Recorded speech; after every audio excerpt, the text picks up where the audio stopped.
एवं आपका प्यारा परिवार स्वस्थ, सुरक्षित, सुखी एवं समृद्ध रहें, यही प्रार्थना के साथ आज हम इस प्रवचन में सफल होने की सर्वोत्तम उपाय देखेंगे। सबसे महत्वपूर्ण बिना खर्चे का उपाय। आप कई बार मुझे कहते हैं कि महाराज आप भीमसेनी कपूर के बारे में बताए। हम पूछने गए तो 2500-3000 किलो बोल रहा, हम गरीब लोग कैसे लें महाराज। कई लोगों को हम कोई उपाय बताएं, बोले ये रत्न तो इतना महंगा है, ये चिरमी गुंजा तो आपने नीला कलर का बोला तो एक गुंजा 3-5 हज़ार बोल रहा है। आज जो मैं बता रहा हूँ आपको उपाय, इसमें हींग लगेगी न फटकरी, जरूर मिलेगा सफलता। आप ये ध्यान रखिएगा कि मैंने बताया कि आप किसी भी प्रकार से जीवन में मनोवांछित फल चाहते हैं। आत्म साधना करने वालों के लिए आत्म सिद्धि चाहिए, ज्ञान की निरंतर शिक्षा लेने वालों के लिए ज्ञान चाहिए, कई लोगों को सामग्री चाहिए तो कई लोगों को समृद्धि चाहिए तो कई लोगों को रिश्ते में प्रेम चाहिए। तो ऐसे लोग हैं जिनको कुछ न कुछ चाहिए। मोक्ष जाने की यात्रा में मोक्ष से लेके नीचे तक व्यक्ति विभिन्न स्तर में बटा हुआ है। एकदम अज्ञानी है, कमजोर है, और संसार की वस्तु लपेटने के लालच में पड़ा हुआ है, तो कोई ईश्वर के चरण को पकड़ने के लालच में पड़ा हुआ है कि मुझे प्रभु चरण मिल जाए, कोई मोक्ष जाने के लालच में पड़ा है। मैंने पहले के प्रवचनों में बताया कि अगर आप कोई भी सफलता चाहते हैं तो आप में कुछ योग्यताएं तो समान रूप से सब में होना चाहिए। भले वो धन बटोरने के चक्कर में पड़ा हो कि ईश्वर को पाने के चक्कर में पड़ा हो, मोक्ष जाने से लेके सांसारिक साधनों को एकत्रित करने के सभी मार्ग पथ के यात्रियों के लिए कुछ योग्यताएं समान रूप से चाहिए। उसमें कोई चोर के लिए भी जो योग्यताएं चाहिए वो भक्त में भी चाहिए। ध्यान रखिएगा। अब आप देखेंगे कि चोर, देखो आप एक ताले को खोलने में पड़ा है तो उसके पास समय बहुत कम रहता है, क्यों, कोई देख न लें, कोई पुलिस ना आ जाए, कोई आसपास गली से कोई लोग निकल न जाए, तो गली के अंदर अंधेरे में खड़के जब ताले पर चाबी डाल के खोलने की चक्कर में लगा रहता है तो उस चक्कर में उसको उस ताले में जो चाबी का खड्डा है उस खड्डे के सिवाय कुछ नहीं दिखता है। उस घोर अंधेरे में भी वो बराबर उस खड्डे को देख के कुछ न कुछ उसके पास से लाई हुई दूसरी चाबी से उसको खोलने के प्रयत्न में एकाग्र होके लगा रहता है। ये जो ताले की चाबी को खोलने की एकाग्रता चोर में है ना, उतने ही प्रभु के चरण को देखने की एकाग्रता भक्त में आ जाए तो वो भक्त भी मोक्ष में चले जाएं उस प्रभु की भक्ति की एकाग्रता के कारण। इसलिए ये नहीं कह सकते कि मेरे को चोर के अंदर जो गुण है वो मुझे नहीं चाहिए महाराज, वो तो चोरों के गुण है। आप ध्यान रखिएगा, ये चोर जिस प्रकार से कोई भी आहट किए बगैर, आवाज किए बगैर बराबर से कहीं चोरी करके निकल जाता है, संसार की किसी आहत और किसी आहट से संबंध नहीं रखते हुए एकदम शांत अवस्था में स्वयं को लीन करने वाला भक्त भी प्रभु को पा लेता है। तो कई बार गलत चीजों में काम आने वाले गुण सही चीजों में भी काम आ जाते हैं। इसलिए गुण गुण होते हैं, उसमें अवगुण सद्गुण को कोई नहीं होता। कई लोग बोलते हैं अवगुण है, ये सद्गुण है। अवगुण सद्गुण कुछ नहीं होता, वो जिस काम के पीछे लगता है उस काम के कारण वो गुण अवगुण या सद्गुण बन सकता है। काम किसी गुण को अवगुण कर सकता है, न काम किसी गुण को सद्गुण कर सकता है, लेकिन गुणों में अपने आप में कोई गुण नहीं होता। कोई लोग बोलते हैं कि नशा पी के पड़ा हुआ है और कैसा शराबी है, बड़ा अवगुणी है। मैं उनको कहता हूं कि ऐसा नशा जो इसको दारू में चढ़ा है, ऐसा नशा राम नाम का चढ़ जाए तो यही नशा उसको मोक्ष दे दे। वो नाम का नशा, ये शराब का नशा, लेकिन नशा जरूरी है। वस्तु बदलते ही वो नशा शराब में जाता है तो अवगुण हो जाता है, राम नाम में वो नशा लग जाए तो वो भक्ति हो जाती है। इसीलिए आप किसी भी चीज में ये अवगुण है, ये सद्गुण है, ये सब सोचना भूल जाइए। वो गुण जिसके पीछे लगाओगे, वो गुण जिसके पीछे जाएगा, वो गुण वहीं से जाके अवगुण या सद्गुण बन जाता है। इसलिए सद्गुण अवगुण कुछ नहीं होता। आज मैं आपको खास ये चीज ऐसे सफलता का एक मुख्य कारण बताना चाहता हूँ। अगर आप सफल भी हो तो भी आपको सावधान करना चाहता हूँ। जितने लोग ये प्रवचन देख रहे हैं, जरूर ये प्रवचन दूसरों को भी जरूर आप सुना देना एक बार। हरदम मैं ये नहीं कहता कि आप इसको सबको सुनाओ, इसको शेयर करो, हमारा वो आदत नहीं है, क्योंकि उस प्रवचन से जिसको लाभ होना लिखा है वो उस तक पहुंच ही जाएगा।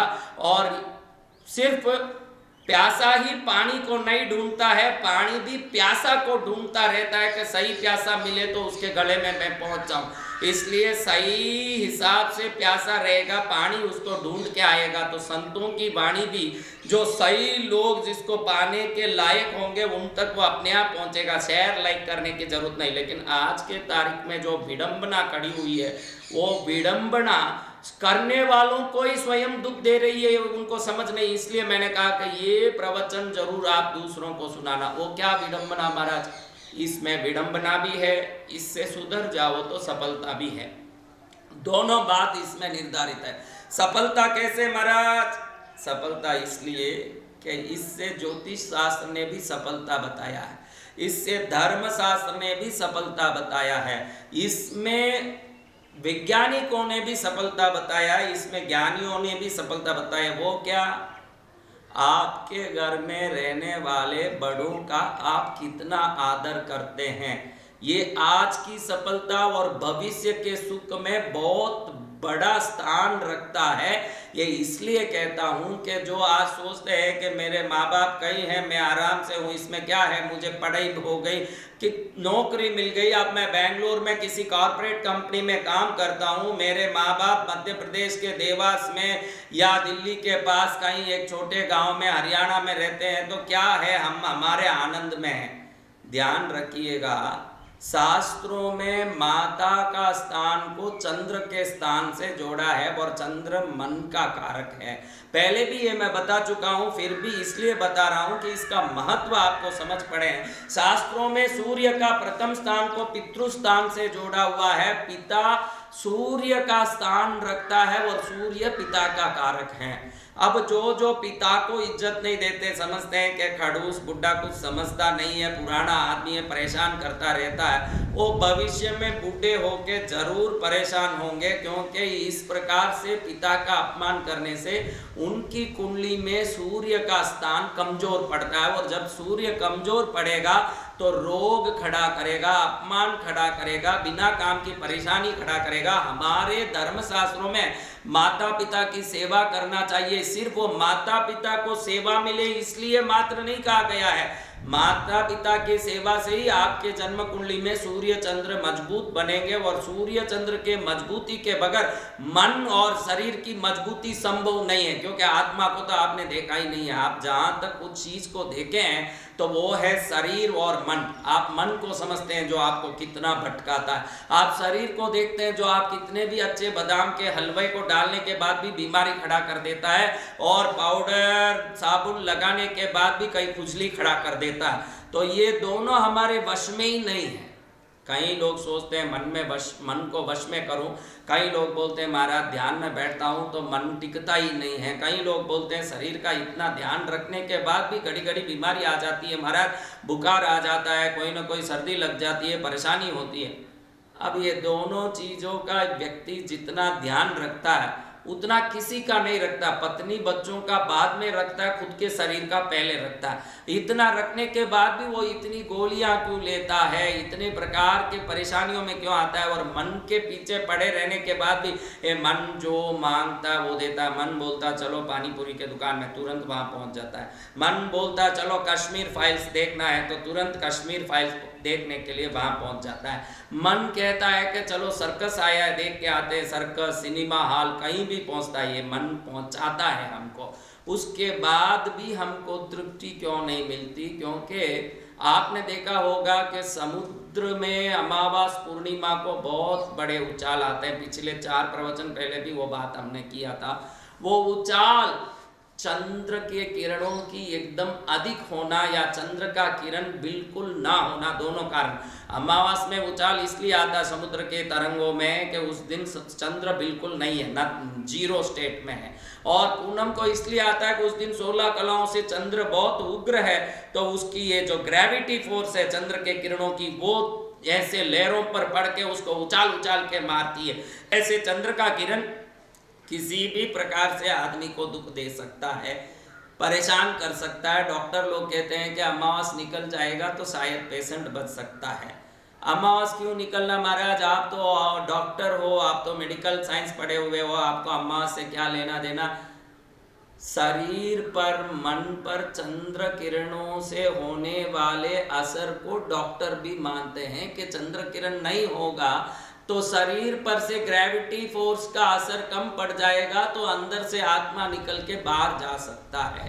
तो ये चंद्र को मजबूत करने, सूर्य को मजबूत करने का सबसे बड़ा असरदार उपाय है चंद्र के स्थान में घर में रहने वाली माँ, हमको जन्म दी हुई माँ। सूर्य के स्थान में हमारे घर में रहने वाले पिता, इन दोनों का आदर, सत्कार और प्रेम भाव से सेवा, ये 3 चीजें जरूर अपने जीवन में सर्वोत्तम मंगल ला सकता। अभी कई लोग बोलेंगे अरे महाराज आप कहते हैं सब ठीक है, लेकिन धर्म नहीं कहा है कि गलत काम गलत होता, तो मेरे पिता गलत काम करते हैं, मेरे पिता गलत है, मेरे पिता तो दारू पीते हैं, कई गलत स्त्रियों का संबंध रखे हुए हैं, मेरे पिता सिगरेट पीते हैं, मेरे पिता झूठ बोलते हैं, मेरे पिता ने ठग के पैसा इकट्ठा कर दिया, अब उनका मैं कैसे सेवा करूं, मेरा मन नहीं मानता। ऐसे कई युवा वर्ग मेरे पास लॉजिक की बात करती है कि मेरे पिता ने जो गलत काम किया, मेरी माँ ने जो गलत कर दिया,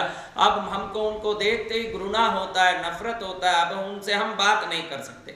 उन सब के लिए मैं एक चीज़ सदा समझाता आया हूँ, आज आपको भी समझाता हूँ। अब देखिएगा, हम जन्म लिए तब से हमारा आँख जन्म से ही हमारे साथ है। जैसे जैसे बड़े हुए आँख का पावर कम पड़ा, जैसे ही आँख का पावर कम पड़ा हमने चश्मा पहना, अब समझिए कि भाई पावर और बढ़ गया, थोड़ा दिन गया पावर और बढ़ गया, अब पावर और बढ़ गया, आँख खराब हो गया, तो अब रिपेयरी चश्मे की होगी कि आँख की होगी, बताइए, रिपेयरी चश्मे की होगी कि आँख की होगी। अब पावर बढ़ गया, पावर तो आँख में बढ़ा, लेकिन रिपेयरी चश्मे की होगी। ये लॉजिक को पकड़ के ही सबको चलना है कि आँख में गड़बड़ी हुई तो भी रिपेयरी चश्मे की होगी। आँख पहले आई, चश्मा बाद में आया। जब भी आँख में खराबी हुई, आँख की रिपेयरी नहीं चश्मे की रिपेयरी होती है। वैसे ही माँ बाप आँख की तरह हैं। माँ बाप कैसे हैं उसका कर्म वो भुगतेंगे। आप माँ बाप की परीक्षा लेने की ताकत नहीं रखते, और आप परीक्षा लेने वाले आप कौन होते हो? हर एक के कर्म का भुगतान वो करेंगे। किसी को बुखार आ गया तो 96 से ज़्यादा हद 100 हो गया, और किसी को टेम्परेचर नॉर्मल है, अगर 2 डिग्री ये वो परिवर्तित कर लें तो दोनों को बुखार कम रहेगा। भाई इसको बुखार नहीं था, 2 डिग्री ले लिया, कोई फर्क नहीं पड़े, उसके कम पड़ने से बुखार उतर जाएगा। लेकिन 2 डिग्री बुखार भी हम एक दूसरे में ट्रांसफर नहीं कर सकते, तो उसके कर्म की बात हम करके क्या फायदे में आएंगे? हमारे लिए हमारे माँ बाप की सेवा से हमारे जन्म कुंडली में चंद्र और सूर्य मजबूत रहेंगे, अगर शास्त्र ये कहता है तो। गुणी माँ बाप की सेवा तो सब करेंगे, उसमें क्या बड़ा, बहुत बड़ा एहसान कर दिया भाई, बहुत बड़े हरिश्चंद्र जैसे बाप मिल गए, तारामती जैसे माँ मिल गई, तो वो बच्चा तो उनकी सेवा करेगा ही। सेवा करने के लिए योग्यता देख के सेवा करे तो वो फिर क्या सेवा, वो हमारे हैं, हमारे माता पिता हैं, इसलिए हमारे माता पिता की सेवा। उसके सिवाय क्या तू पड़ोसी की सेवा करेगा, काका जी की सेवा करेगा? वो तो कहेगा पड़ोसी मैं क्यों सेवा करूं, ये तो मेरे काका जी है, वो क्यों सेवा करूं? फिर तो तेरे माँ बाप एक ही हैं, कोई नए माँ बाप पैदा होके आने वाले नहीं हैं। तुझे तो बहाने मिल जाएंगे 1000, मैं रिलेशन की क्यों सेवा करूं, साला जी की क्यों सेवा करूं, साड़ू जी की क्यों सेवा करूं, भुआ की क्यों सेवा करूं, मामा की क्यों सेवा करूं? क्यों नहीं करना भाई? नहीं, शास्त्रों में तो सेवा माँ बाप की लिखी है, तो मैं साला जी की क्यों सेवा करूं, साड़ू जी की क्यों करूं? तो माँ बाप की कर। माँ बाप तो सही नहीं है, मेरे बाप सही नहीं है, गलत है, माँ सही नहीं, यानी तुझे सेवा किसी की नहीं करनी है, तेरे को तो बातें करनी है। वो अच्छे हैं तो सेवा करने के लिए लाख हैं भाई, और अच्छे नहीं भी हैं तो तेरे लिए ये कि माँ बाप है, उनकी अच्छाई बुराई देखना तेरा कर्म नहीं है, वो तेरे माँ बाप है, इसलिए तू सेवा करता जाएगा। उनके अवगुणों का फल वो भुगतेंगे, तेरे सेवा का फल तेरे जीवन में बहुत बड़ा उठ के आएगा। तू अपना फल पाने के लिए सेवा करते रहे। और मैं ये कहना चाहता हूं कि जीवन में सफल होने की इच्छुक लोग और आज सफल होकर के इतराने वाले लोग सभी देख ले के भाई हम माँ बाप की सेवा घर में बराबर कर रहे हैं, हमारे बड़ा भाई हो, घर में बड़ी बहन हो, उन सबको यथोचित सम्मान दे रहे हैं या नहीं, उनको तो उनके ठिकाने रख दिया और हम खाली सफलता के पीछे पड़े। आज जितने लोग सफल हो रहे हैं ये मत इतराना कि भाई हम बहुत सफल हैं।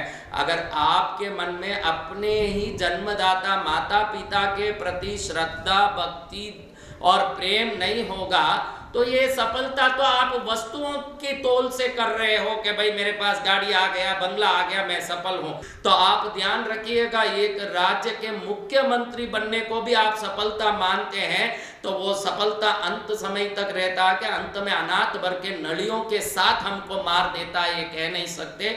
इसलिए आज की सफलता से इतराना मत। अगर माँ बाप का आशीर्वाद होगा, माता पिता की कृपा होगी तो जरूर जीवन में कुछ न कुछ एक वो सेवा का असर आएगा और सेवा करने वाले को सेवा की शक्ति आरोग्य के रूप में, यश के रूप में, उनकी कार्य सिद्धि के रूप में निश्चित प्रकट होते ही रहेगा। क्योंकि कुछ अदृश्य चीजें ऐसी है जैसे हवा की तरह, आज तक हमने हवा को देखा ही नहीं है। कोई नहीं बोल सकता कि मैंने हवा को इस रूप में देखा, लेकिन बिना हवा के हम जिंदे ही नहीं रह सकते। थोड़ा भी हवा रुक गया तो हम भी रुक गए। ओम शांति, यमराज ले जाएंगे। हवा रुकना यानी यहाँ से विसर्जित होना।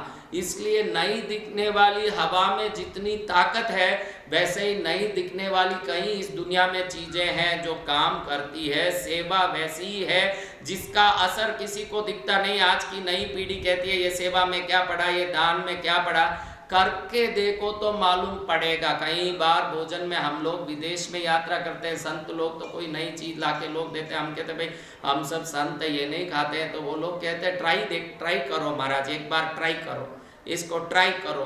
तो मैं आपको सजेस्ट करना चाहता हूँ जैसे नए नए पदार्थों को आप ट्राई करते हो, लेकिन ये दुनिया जब से चालू हुई, जिस आज तक जो चीज़ें चल रही है, दान सेवा भक्ति, इनको आप कभी ट्राई नहीं करते हो और सीधा कह देते हो कि इन सब में कुछ नहीं पड़ा है।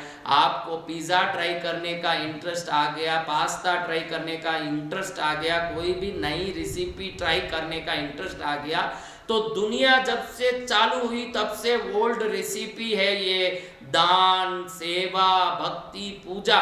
ट्राई करके तो देखो, संसार की कोई चीज चाहे ट्राई करके छोड़ दोगे, एक बार ये सेवा पूजा ट्राई करने के बाद जो आपके जीवन में बदलाव और सुख आएगा तब आप समझ लोगे कि दुनिया के जितने पुराने ऋषि महर्षि लोग हुए वो पागल नहीं है कहीं के, वो कोई दिमाग के कमजोर नहीं है, वो ऐसे हैं जिन्होंने अदृश्य चीजों को जानने की शक्ति रखी थी। आज हमारे पास वो शक्ति है मिसाइल बनाने की, क्लोनिंग करने की शक्ति। एक आदमी जैसे हूबहू एक सेल से क्लोनिंग कर देते हैं वैसा ही दूसरा आदमी बना सकते हैं। हम क्लोनिंग कर सकते हैं, मिसाइल कर सकते हैं। जो नहीं है उस वस्तु में से कोई वस्तु प्रकट नहीं कर सकते जो हमारे पुराने ऋषि मुनि करते थे। तो इस प्रकार से हमारे जीवन में सुख आना हो, शांति आनी हो, आपके जीवन में श्रेष्ठता आना हो तो सेवा जरूरी है। वो सेवा आप बोलो कि भाई मैं मेरे जन्मदिन पर अनाथ आश्रमों में सेवा करता ही हूँ, मैं मेरे कुछ शादी के दिनों में मैं गरीबों को रोटी डालता ही हूँ, तो आपको मैं बता देता हूँ जब माँ बाप की सेवा की ही नहीं तब गंगा नहा के भी क्या फायदा। कभी भूखे को रोटी खिलाया नहीं, फिर अमृत पिलाने से क्या फायदा। तो मैं ये कहना चाहता हूँ कि आप कहो कि मैं ये सेवा करता हूँ, मैं गुरुदेव की भक्ति करता हूँ, मैं फलाना काम करता हूँ, उसमें जाता हूँ। मैं कहता हूँ आपके घर में रहे हुए माँ बाप की पहले आप आदर दे के उनकी आवश्यकताओं को पूरी करना सीखो, फिर इस दुनिया की हर चीज को करो, आपका कल्याण होगा। और क्यों करना, इसका एक लॉजिक मैं अगले प्रवचन में सुनाऊंगा। सुन के आपके जीवन में जरूर आनंद और सफलता आएगा। जब तक के लिए जय पार्श्वनाथ।